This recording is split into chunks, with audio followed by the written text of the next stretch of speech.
Saya punya sekian cerita ulama-ulama yang unik, yang punya nasihat itu. Jadi ada orang kaya raya dulu temannya banyak, anak buahnya banyak.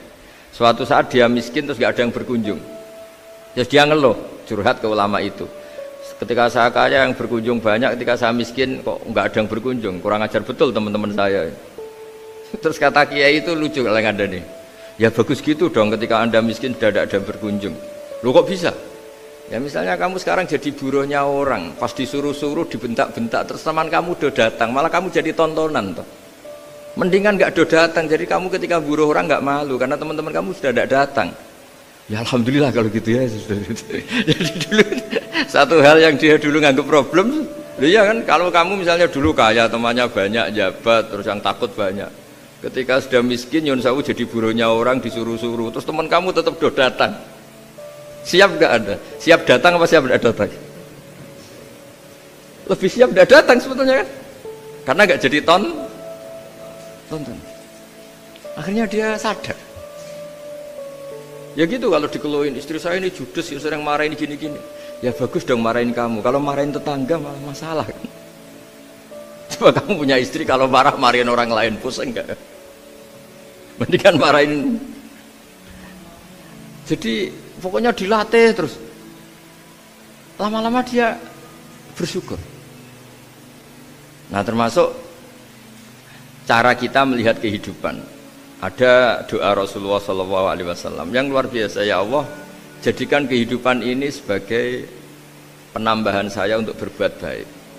Wal mauta rohatan li min kulli syarrin. Kalau engkau takdir mati, ya anggap mawon ini mati itu berakhirnya semua potensi keburukan saya. Orang itu kan potensinya dua, buruk betul atau potensi buruk. Mungkin sekarang kita tidak korupsi, tapi saja suatu saat kita korupsi. Mungkin sekarang kita tidak salah, suatu saat potensi salah. Dan mati itu mengakhiri itu semua. Makanya saya berkali-kali cerita kalau ngaji, kalau orang-orang alim NU itu kalau ada bajingan mati tetap dia seksa ini baik ya. Itu tetangganya nggak mau semua. Wong bajingan kok darani baik. Tapi kiainya ngotot, harus disaksikan kalau ini baik. Akhirnya mereka bilang ya baik-baik. Padahal di hati kiainya sudah tidak bisa garong lagi, tidak bajing lagi. Ya baiklah gitu. Jadi sehingga orang-orang soleh itu melihat hidup itu ya biasa, melihat mati itu biasa. Karena hidup adalah sarana kita menambah kebaikan, dan mati adalah akhir dari segala keburukan kita atau potensi keburukan kita. Jadi Islam itu mengajarkan kita gimana menghadapi kehidupan, juga gimana menghadapi apa? Kematian. Jadi saya ulang lagi, itu ajaran-ajaran Islam yang luar biasa. Jadi ij'alil hayata ziyadatan li fi kulli khairin wal mauta rohatan li min kulli syarrin. Jadi hidup menambah kebaikan, kalau kita mati anggap saja mengakhiri semua buruk kita kalau kita sedang buruk atau potensi keburukan. Saya cerita ringan tapi supaya diingat-ingat. Jadi kalau kita yang nekuni, saya tadi kan sudah bilang, kita kiai yang nekuni ilmu itu, ya tadi kita agak fokus bicara COVID. Inna Allaha yumsikus samawati wal ardo antazula wala in zalata in amsakahuma min ahadim min ba'di. Kalau kamu ahli meteorologi kan melihat ini jatuh jumlahnya besarnya sekian.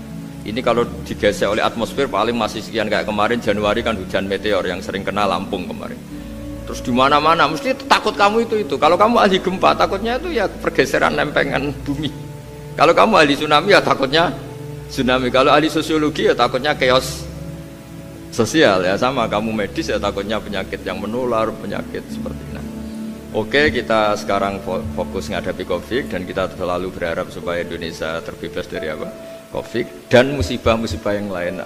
Ya tadi, apa gunanya terbebas dari COVID tapi chaos sosial kayak apa terus kita. Sehingga Islam selalu mengajarkan harus disyukuri lah bahwa kita sekarang alhamdulillah kita hidup harmonis. Kita kata Mbah Mun Bhinneka Tunggal Ika itu dimintikakno terus. Terus yang terakhir masalah air. Air itu sumber kehidupan. Di antara Allah mengingatkan kita adalah kul ara'aitum in asbaha ma'ukum ghoron famay ya'tikum bima imma'in.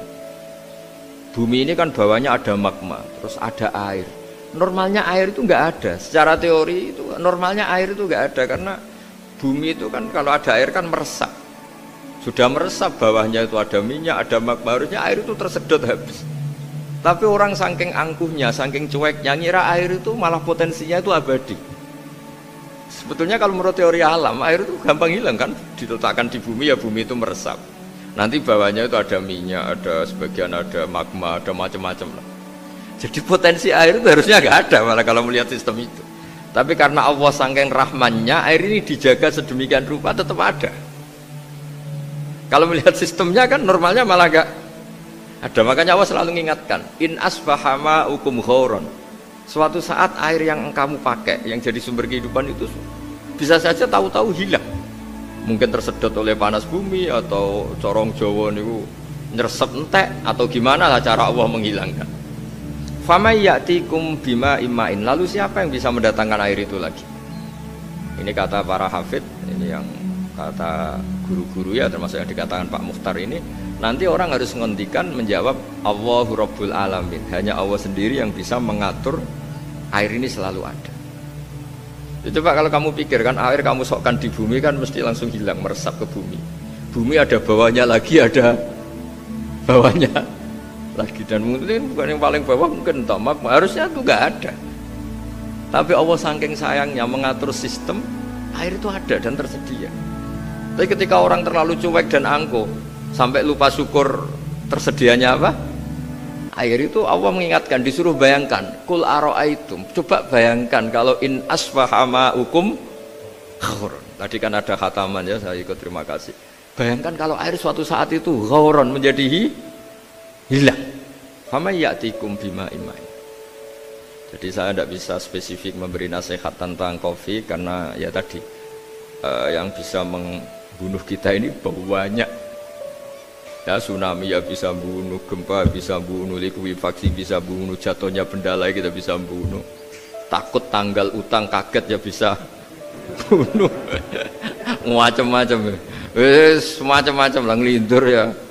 Kemarin mudik aja, yang sebelum tertata rapi aja mudik aja berapa kemarin, kalau ada apa mudik lebaran yang tahun berapa, 3 tahun yang lalu apa 4 tahun yang lalu dulu.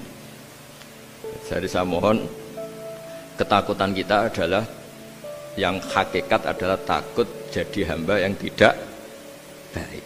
Itu yang harus jadi ketakutan sejati.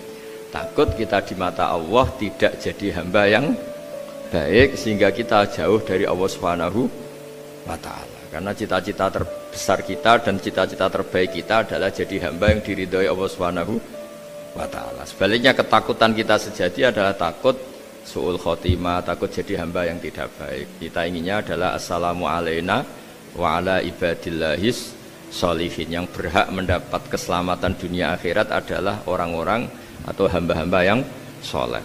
Ya tadi, untuk menjadi soleh itu gampang di Islam itu. Tenaga medis nolong pasien ya ibadah, pasien husnudzon sama dokter ya ibadah, mengelola hidup, ingin hidup ya ibadah, anak ngurus istri, istri ngurus, pokoknya anak yang ngurus keluarganya juga ibadah. Semuanya itu di Islam itu asal tidak maksiat itu dianggap apa? Ibadah. Dan untuk orang menjadi kekasihnya Allah kayak tadi, ada orang yang karena ngerawat hewan dijadikan walinya Allah, menghilangkan apa duri atau pengganggu di jalan jadi kekasih Allah. Itu cerita-cerita itu semuanya ringan. Bahkan tadi ada yang cerita sekedar ingin maksiat dan tidak jadi.